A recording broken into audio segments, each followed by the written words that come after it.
Coach Nagy, about a month ago you told us and everyone Juwan Taylor's penalties must stop. Looks like he took that message hard. Yeah, that's a credit to him. He's done a good job with that. We had to have that happen. He was playing really well. He's continuing to play well, but the penalties was what the black eye was for all of us to see in him. And he's such a great kid. He cares. He's a professional, and he took it to heart. And that's a credit to him to being able to be a true professional in that moment and help make us better by eliminating something. So credit to him. The running back situation, if Isaiah can't go, does everybody just kind of bump up? Do you put more on Kareem? How do you handle that? I think so. I think we'll kind of play that by ear, see how it goes health-wise with Pops, and let the beauty of our team, the depth that we have guys that are there, guys that can practice, guys that are ready. So just leave that, tell the guys, everybody be ready.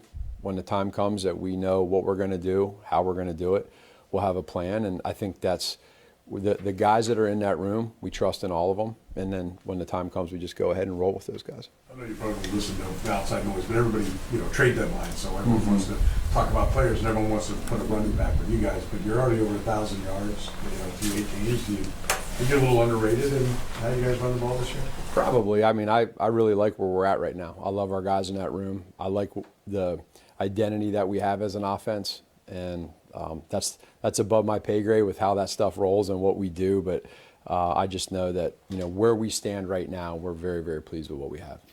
What are your touchdowns gained on non-first read plays, but also when Patrick Stray went on some of those, and what's impresses you about the way he's just able to keep his eyes down the field in those spots? Well, for him, it's something he's always been good at. He's done it quite a bit in his career, and now I think it's the new guys that we have in this room, some of the newer players, making sure that they understand at all times you stay alive. We had a couple plays last week where, like you said, number one wasn't there. Number two sometimes wasn't there. One of his greatest strengths is being outside the pocket, and it goes back to college at Texas Tech. He was the same way. He was a major weapon outside the pocket. So now the other guys are taking advantage of that, and we're scoring some touchdowns from it. And we got a big play last week from Kels as well.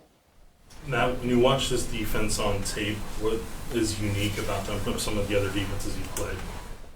The idea that they all play, they play within Coach McDermott and Coach Babbich's scheme that they have. They play it fast. They play it well. They do a good job. It's always a hostile environment. They're in Buffalo. They feed off of that with the crowd noise. So we want to make sure that with silent count we're good there. So part of that is being no self-inflicting wounds with penalties, pre-snap penalties.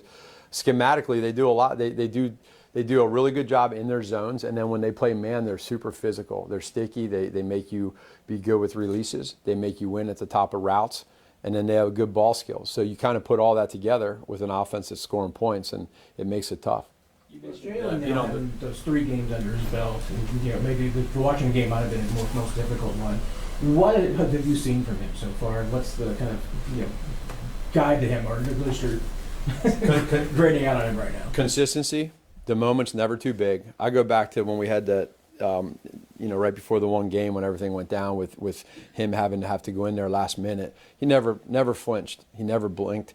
He came out in that game and he's kept it consistent this whole time. There's a couple things here or there, but with him, I'm just really proud of how he's handled the moment. He just wants to do his job. He wants to do his part, and I think to me that jumps out to somebody that doesn't look for it. He just comes in every day. He's a true pro, and he's doing well with it.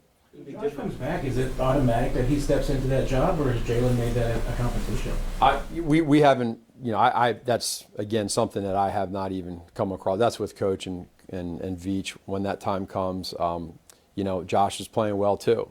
So that the part that you like is that you got guys that are playing well, and then we just kind of work through all that other stuff.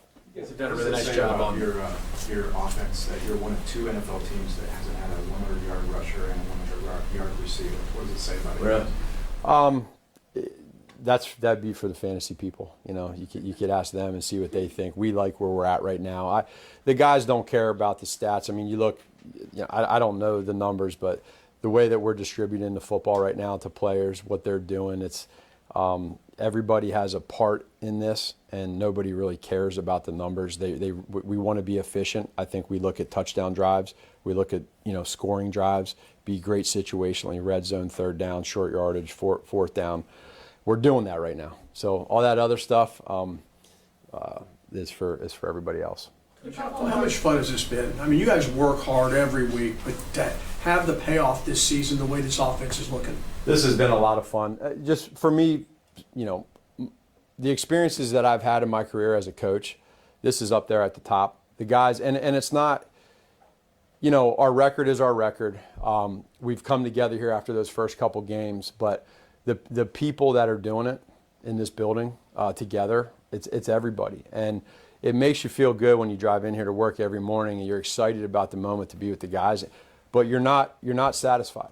And I think that's what's so powerful about this culture that we have right now is that we're doing it and we're making sure that we're doing it together. No, there's not one selfish person on this team or coach.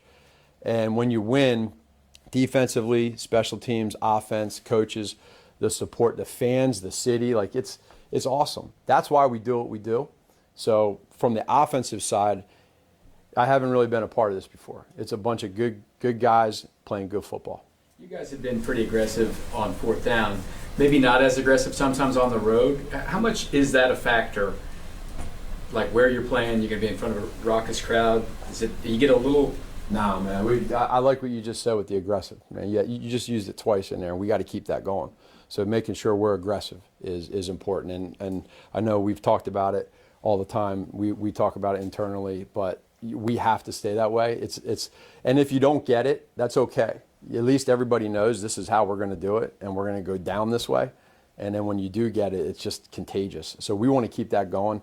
That's the positivity and the power of speaking it into existence. Thank you, Coach. Thank you.